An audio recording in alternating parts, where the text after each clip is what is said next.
Welcome to the Rethink Sales Show. My name is Derek Kelly. I'm here joined by Jim Shorkey, and we love helping people rethink how they approach sales and really live out their purpose. And Jim, something people often don't talk about in sales podcasts and sales YouTube content, and even in courses, they don't talk a lot about rest. So today I want to have a conversation about what does rest look like and how does it actually empower us to do better at sales, at other areas of our life. And guys, if you enjoy this content as you're watching, please like and subscribe to us on YouTube. If you are listening on a podcast platform, give us the reviews. We'd love to hear the good, the bad, and the ugly of what you think of this content. So Jim, rest. It's something that I know you've learned a lot of value for since you retired, and I've learned more value in the past 2 to 3 years.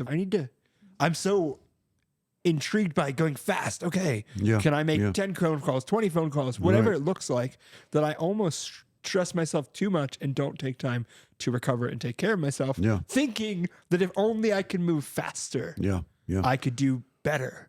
And that's not always true. So speak to that. I think it's good to try to get as much done as you can. I think it's good to work smart, to work fast.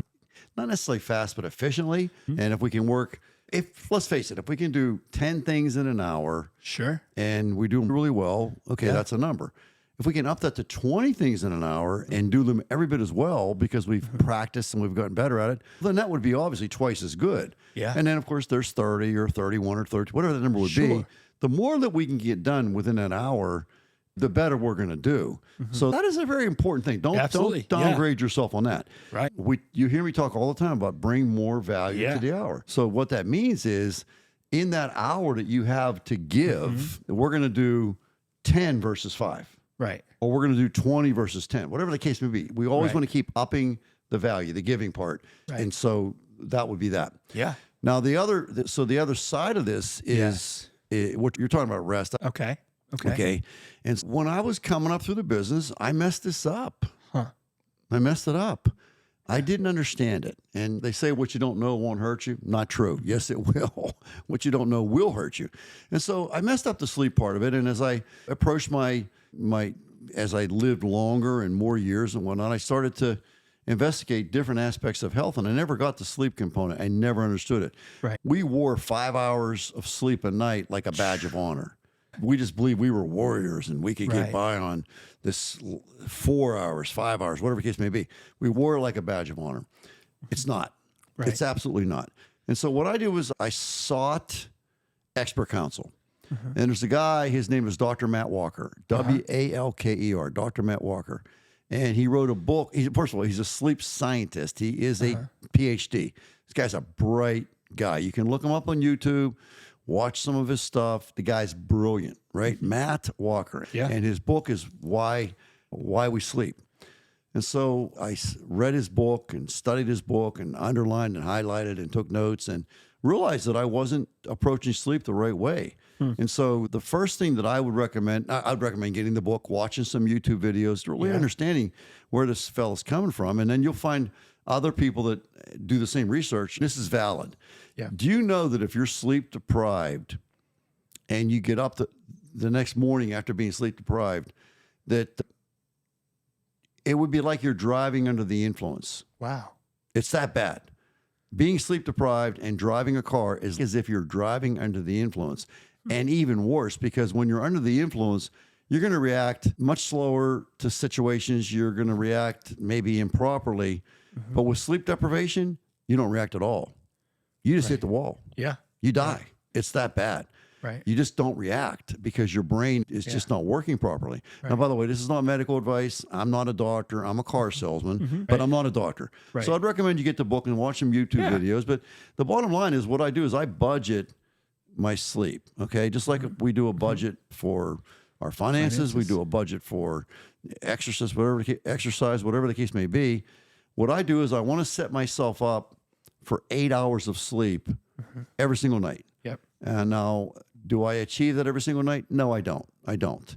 But that's the goal. So let's say I know that I've got to get up at 7 o'clock in the morning because I've got a doctor's appointment at 8 o'clock. So I got to get up at 7, brush my teeth, floss my teeth, take a shower, get ready. It's going to take me at least half hour, to get out the door, half an hour drive to the doctor's office. So I know that I've got to get up at 7 based on that doctor's appointment at 8 o'clock. Does that make sense? Yep. So I know that. Yep. I got to be out of bed at 7, which means sleep is over. So what I would do then is say, okay, 7 hours, plus I need another hour to get to my 8. So that means I need to be in bed at 11 o'clock, sleeping, okay? And so probably knowing me, I would shoot for 10:30. So I know this. I've got this doctor's appointment. I've got this schedule.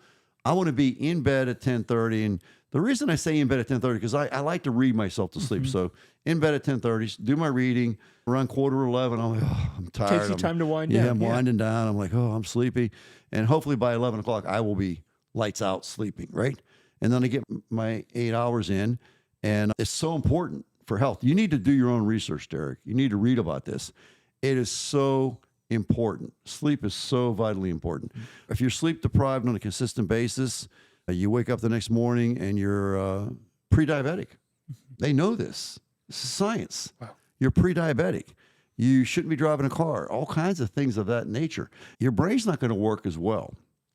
You're not going to be able to think as well. You're not going to be able to react as well. All the things that we do in life are not going to be as well with a dysfunctional brain as a result of not sleeping properly. Here we are. I'm talking to one of my salespeople out there, and he's saying, Jim, come on, man.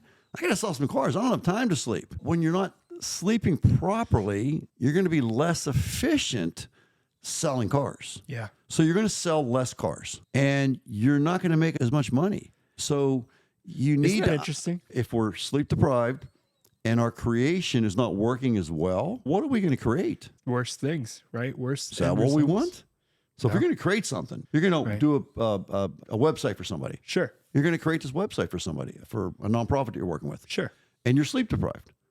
Yeah. What's your product going to look like? I'm probably going to meet with them and they're going to say, oh, this wasn't exactly what I was thinking. It's Like, not gonna- why this way? And why is this way? And It's not going to turn out good. yeah. And it's that relevant. So again, this is not medical advice. Everybody's got to do their own thing. Yeah. But if you're not paying attention to your sleep, one thing that Matt Walker says, if sleep is such a bad idea, then it's the biggest evolutionary mistake ever made. Right. So I want you to think about this from the point of view of hunter-gatherers living in a cave. Sure. Yep. Now, when they slept, they were subject to predation. All kinds of things. Yeah. You're sleeping. You're subject to predation. And so what happens with evolution is that the things that make us better cause us to live longer. Let's just say live. Yep. To live and to reproduce. And then we pass our genes on to the next generation. Okay. Yep. And so things would make it or not make it based on that factor. So if we were doing stupid stuff and we died, then our genes don't get passed on to somebody else. Exactly. Yep. So the genes that survived were the genes that were the best ones. Yep. Ostensibly, right? And again, I'm a car salesman, a worn out car salesman, but I'm not a doctor. But to me, that made sense. When I read it, I thought, wow, that makes a lot of sense. If it's such a bad idea, why did it survive all these years when people would be sleeping? They're subject to all kinds of issues, right? Right. And so it had to be important. And it did survive because the people survived and they passed those genes on. So we have to sleep. And the number would be 8 hours a night would be the goal. Certainly it's got to be 7. It's not 5 or 6. You hear people say, I can live on 5 hours a night, sleep a night. No, you can't. You absolutely can't. And people say things like, and I'm getting this from the book, so I'm not the expert, but I'm reading this in the book. Yep. People say, I'll sleep when I die.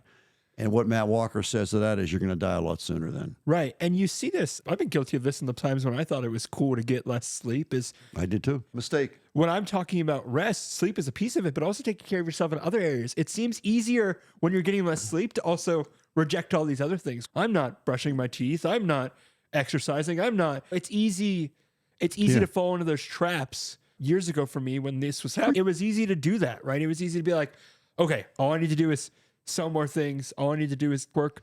And I would just not sleep. Gotten a lot better at this. And I just think, oh, it's okay. I thought, oh, to be more productive, get less sleep because you have more time. Let me ask you a question. Let's think about this for a second. Okay, so sleep, let's argue that sleep is not important. Okay. Is smoking a good idea or a bad idea?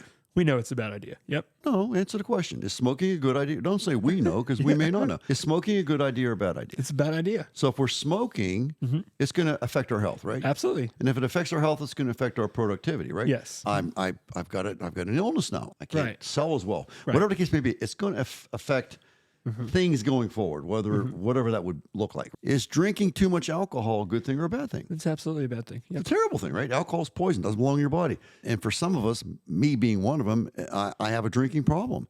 I don't drink for a reason. I never was real good at moderation when it comes to things like that. Right. So drinking, smoking, is NOT, not exercising, a good idea or a bad idea? Bad idea. We've been sitting here talking today, and you've seen me get up and walk as the day goes on. I get up, I'll walk 100 steps, 200 steps, whatever. So movement is a really important thing, and we should do more of it.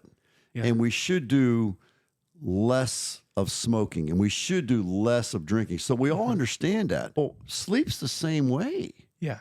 So sleep, not getting enough sleep Right. would be the equivalent of smoking in Right. terms of what it does to your health. Right. Yeah. So if you understand, and you say you think we all understand it, but maybe we don't. If you understand that smoking is a really bad idea from a healthy perspective going forward, and drinking too much and by the way, the combination of alcohol and smoking together And is lack of just sleep. really, really Yeah. bad. By the way, alcohol causes sleep problems, believe it or not. So the idea of I'm going to have a couple drinks before I go to sleep, according to Matt Walker, not a good idea.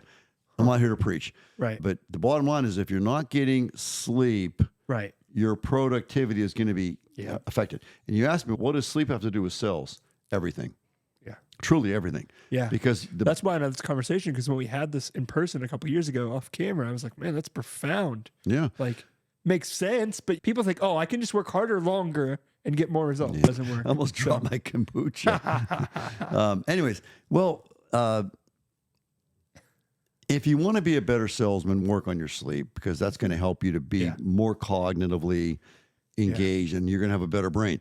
So it really is. If you want to make a lot of money, protect your sleep. If you want to have a great marriage, protect your sleep. Whatever you want to do in life, it all gets better with the proper sleep. Yeah, and same here. I've recognized that it's easy to say I want 8 hours of sleep, but then plan, like you're saying, to actually get 8 hours. Okay, You get back into it. I want to get 8, but I'm going to plan 8.5 so I can have that Absolutely. wind down time. That was really helpful when I started to move practically into that of, oh, I don't just need to plan for 8. I need to plan for 8.5, because I'd plan for 8, then I'd get 7, and then Well, 7's okay, by the way. Yeah. 7's a good number. Right. But if we don't shoot for 8, we're never going Right. to get to 8. So if we shoot for 8, remember, we always talk about perfection, 8 Yep. versus progression. Okay. So that's 7 days in a row Yep. compared to the previous 7 days Yeah. of 5 hours a night.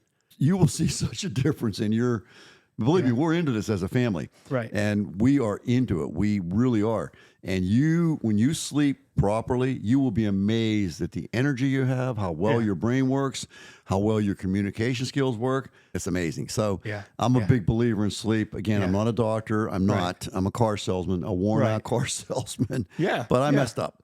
Let us know in the comments below, how are you sleeping? How have you seen the lack of sleep or your improvement in sleep impact your sales, impact your connection with people? And I'm sure some people, there's anxiety, there's stress we need to work through first before we can actually lay down and put our brains to rest. So those are things to work on as well. So Yes. you keep talking about rest versus sleep. They are two different things. Yes. And so sleeping is I'm in bed, I'm covered up, and I'm out. I have no idea where I'm at. The true definition of sleep. I'm sleeping, right? Now, I know you're going to get up and go pee and all this stuff and different things, or something might disturb you, wake up, but still, hopefully you fall back to sleep, and that's a good your thing. purpose is I'm asleep. The more we are sleeping, meaning we lose our sense of where we're at, that's great. Rest, an example of rest would be going for a walk in the woods. It's restful. Yes. Sitting on a park bench and just observing people and nature and whatnot. We can meditate. I'm a big meditator. I meditate every morning. I truly do.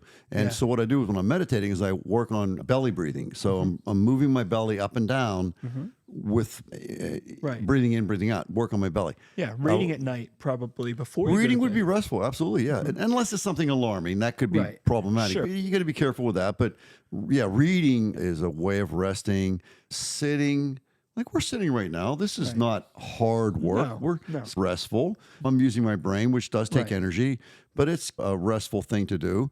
But I can tell you this, like, you know, sitting and watching your favorite TV program. Right.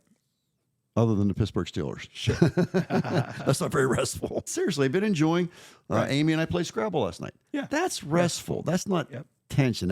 We had a good time. Yep. I won, by the way, so that's a good thing. But we play Scrabble. I play Scrabble just about, I'd say 5 out of 7 nights a week. We enjoy that. We'll play just one game, sometimes 2.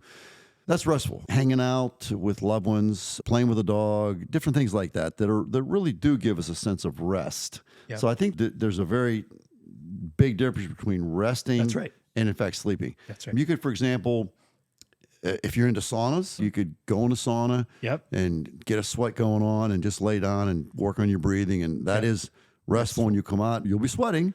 You take a shower and you just feel like, oh, man, I feel recharged. Right? So what can you do to recharge? That would be my definition of rest, would be recharging. Sleep is a whole nother matter. Yeah. Both it's a separate strategy. Both so important to being more productive, being more effective in question. sales, and really just connecting with people and having a life that is full, right?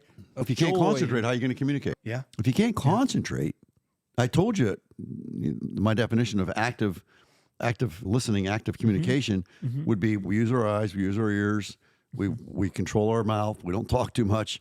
And if we're sleep deprived, all that stuff falls apart. It's like a house of cards. It falls apart. It just does, because you just don't have the ability to do it. So now you're trying to sell something. That's your job. You're selling stuff. And you're an awful communicator. What kind of results are you going to get? Poor results. Or at least not as good as you wanted. Not as good as we want. You may get something. It's may not like be you're poor. Get nothing. But who knows? But the fact is that the results at the end of the day, in a sleep-deprived situation, the results are not going to be as good. Yeah. There's no question. Thanks for adding that and making that differentiation. So, guys, thank you so much. If you enjoy this content, like and subscribe. Let us know what you do that's restful, that helps you recover so you can get back out there and really help people with your product or your service, or just improve in living out your purpose. So thanks so much, guys. Thank you, Jim. My pleasure. And we'll see you on the next episode.